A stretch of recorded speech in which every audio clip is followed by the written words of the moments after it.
Voltamos então a conversar com Marcelo Suano, analista de risco político e relações internacionais. Marcelo, bem-vindo de volta. A conexão tentou nos derrubar, mas nós somos teimosos, a gente vai lá e conecta de novo. Marcelo, eu quero aproveitar porque antes dessa peça pregada pela internet, você trazia algo que eu já queria trazer para quem nos acompanha, que é justamente a relação nesse momento entre China e a Rússia. A Rússia ainda vive o mesmo dilema que começou há 4 anos na região de Donbás, ali de Donetsk, sem chegar a qualquer tipo de acordo com os Estados Unidos, apesar de tantas tratativas que vimos aqui, até nos encontros presenciais. A China, sempre pragmática nesse período todo, não tem qualquer tipo de interesse, como eu disse anteriormente, de se envolver diretamente no conflito, mas tem negócios com o Irã de um modo que é muito importante em relação ao petróleo, à venda de armamento. Nós temos esses dois players divulgando as suas notas. A Rússia, por sua vez, que utilizou os drones iranianos durante a guerra, pedindo para que as negociações fossem feitas para que chegassem a um acordo. E a China segue essa mesma nota, essa mesma toada, pedindo para que a diplomacia, nesse instante, consiga trazer bons resultados. Como que você avalia o comportamento adotado pelos dois, quando o assunto agora é o Irã sendo atacado pelos Estados Unidos? Rafael, retomando, olha que interessante, você falou da questão da Ucrânia e por que o Irã é tão importante para a Rússia. Porque no caso do Irã, como eu tinha falado, a região do Baku é produtora de gás. Qual era a grande questão para a Rússia? Preservar o fornecimento de gás para a Europa, que era o seu principal fornecedor. Ora, o que o Irã representa? Havia um projeto ocidental de construir um gasoduto que sairia da região de Baku e passasse por toda aquela região do ventre da Rússia. Não à toa houve tanta preocupação com a Síria, houve tanta preocupação com a Armênia, houve tanta preocupação incluindo a Turquia e a Ucrânia. O Irã era um ponto geopolítico para a Rússia. O Irã representava a possibilidade de, uma vez o Irã estando ao lado do Ocidente, vamos falar entre aspas, esse gasoduto poderia ser construído inutilizando os gasodutos que saem de dentro da Rússia para chegar na Europa. Era uma perda gigantesca, significaria uma perda gigantesca. Por isso que a Rússia nunca poderia permitir que o Irã saísse da sua esfera de influência. Para a China, era essencial por uma razão simples, porque o Irã para a China, ele representa um fornecimento de gás, caso a China, gás e petróleo, caso a China possa ficar sob sanções internacionais ou ficar fragilizada no confronto nas relações com os Estados Unidos e com a Europa e com os Estados Unidos em especial. Por isso, os dois são aliados automáticos do Irã. Esse é um ponto-chave. Quando a gente vê a Rússia, a Rússia tem um problema na região da Ucrânia. Para a Rússia, o que interessa é garantir a sua segurança. E como que ela garante essa segurança? Controlando o Mar de Azov, razão pela qual o leste da Ucrânia tem que ficar sob a perspectiva russa. Ponto. Os russos definiram isso. Eles não vão abrir mão. O que eu acho particularmente?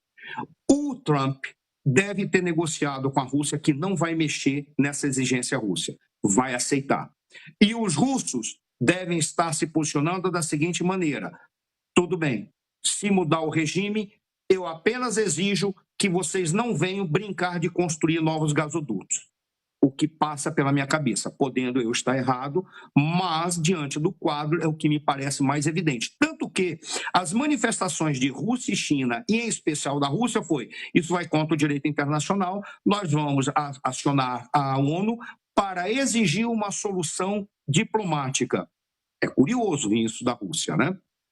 Mas é o que a Rússia está falando. O que isso aponta para nós? Que eles não vão fazer nenhuma ação bélica. Eles vão recuar. No máximo, farão fornecimento de armas para determinados grupos iranianos, se porventura ficar claro que isso irá apenas prorrogar o processo ou se não levar a uma perda para a Rússia. Os russos, eles não me parece que eles vão querer atuar muito pesadamente no Irã porque eles devem estar negociando com o Trump o leste da Ucrânia. E o Trump, apesar dos ucranianos ficarem tristes, se ele fizer isso, ele acaba ganhando o tempo que o Ocidente precisa para resolver o problema no Oriente Médio, porque o Oriente Médio é um caldeirão explodindo a qualquer momento. O Ocidente ganha um tempo e ele pode investir na reconstrução da Ucrânia. Isso está na tese dele, inclusive estava no projeto dele de pacificação, de paz na guerra Ucrânia e Rússia. Os chineses estão adotando a postura de sempre. O raciocínio chinês é sempre levando em consideração espaço e tempo. Como assim? O espaço está posto. Ok, quais são as peças que eu tenho? As peças são essas. Vamos ocupar os vazios de poder. Não vamos agredir diretamente e vamos trabalhar pela defesa. Os 5.000 anos de história da China são 5.000 anos de história preocupados com a defesa. Inclusive a muralha da China. Ninguém constrói uma muralha para atacar. Constrói a muralha para se defender. E não é apenas uma muralha, são várias. A última muralha, que é essa que é um patrimônio da humanidade, é a maior, mas é uma muralha de defesa. Os chineses vão trabalhar desta forma. Eles vão observar e vão passar a investir onde eles podem ter ganhos. A gente não pode esquecer também que os chineses, ao invés de atuarem militarmente, eles se preocupam em atuar no controle da economia, por intermédio de quê? Da logística. Qual é o grande projeto chinês? Iniciativa Cinturão e Rota. O que é a Iniciativa Cinturão e Rota? Controlar a logística por terra, por água, por ar. E eles já estão investindo em controlar a outra malha viária, que é a malha viária da internet. Eles estão trabalhando nisso. E para esse é o momento que entra o tempo. O que eles fazem? Eles olham, veem os problemas acontecerem, veem os embates e descobrem onde eles podem ocupar vácuo de poder e onde eles podem fazer investimentos para terem recursos e ganhos econômicos. No entanto, os chineses também trabalham militarmente. O último planejamento chinês foi de colocar bases militares na América Latina, em especial na América do Sul, e em especial num grande país da América do Sul. E eles estão trabalhando paulatinamente e tranquilamente. É outro tipo de raciocínio. E, nesse sentido, o que se espera?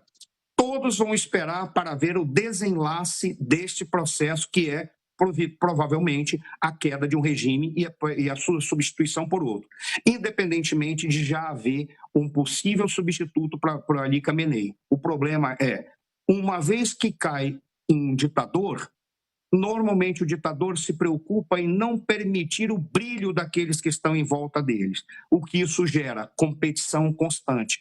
Se houver um líder já para substituí-lo, em confirmada a morte do Ali Khamenei, certamente haverá competição. E isso pode trazer ganhos para a sociedade e, em especial, para o Reza Pahlavi, que é o herdeiro do trono, que está numa perspectiva de restaurar a sociedade, restaurando a monarquia, nem que seja por um regime transitório ou por um governo transitório.